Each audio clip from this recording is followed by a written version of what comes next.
Здравейте! Ето и нашите щъркели в град Монтана. Това не са истински. Да потвърдиме. Но не, че вие не виждате, ама просто... Ето и гледката надолу. Айко, само да се облегнем, тук ще съм паднала доле. Да. Ето и нашият квартал. Виждате ли?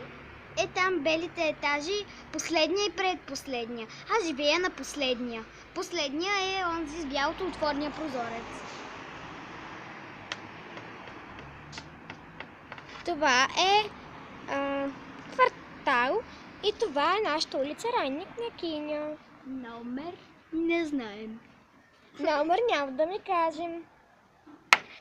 Не, че вие няма да ни намерите, ама... Да, особено мен с тия щъркели. Айде да ги бутнем, никой няма да ги намери тогава. Искаш ли?